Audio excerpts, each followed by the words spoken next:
So this is my suite. Sometimes the smallest ideas have the biggest impact. And it's 224 square feet. This isn't really a story about a small idea, I brought 7 pieces of furniture with me. but an idea about small. No, wait, an idea about less. It really isn't about depriving yourself. It's really about simplifying your life. Cindy Jenny once bought into that whole idea of American consumerism. Oh, I did a lot of consuming. I had my dad bought me a car when I was 16, Buick Skylark yellow convertible. Then when she had her own kids, she raised them in a big house outside Cleveland, even bought herself a midlife crisis convertible. That's Cindy in the back seat, her mother in the front. She thought this was what she was supposed to do. It is the American way. Isn't it, though? And I'm finding it didn't make any difference. It didn't make my life richer or fuller. She learned new definitions of rich and full when she found a few fellow Ohioans They're there. on the internet. I looked up simplicity, living a simpler life, and they came up. They are Joshua Milburn and Ryan Nicodemus, who go by the name the Minimalists. 5 years ago, my entire life was different from what it is today. They were once successful business people.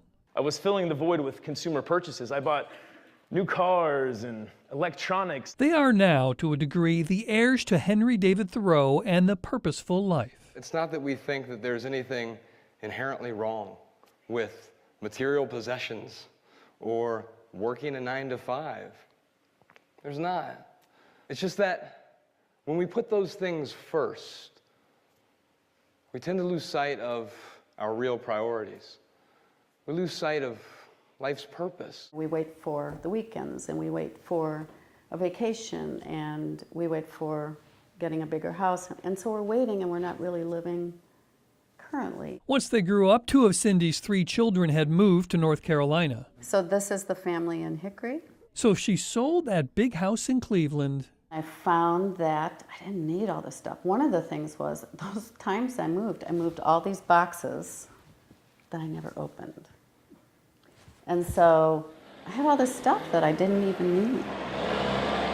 What she still needed was being part of something, and she found that in Randolph County, just east of Asheboro, an entire community of like-minded people who lived out that idea that less of some things leads to more of others. Minimalism simply allows you to make these decisions on what you own more consciously and more deliberately. And learning that giving up physical possessions doesn't mean giving up their meaning. Everything we have has a story with it. Bob Buckley, I gave away the thing and I kept the story. Fox 8 News.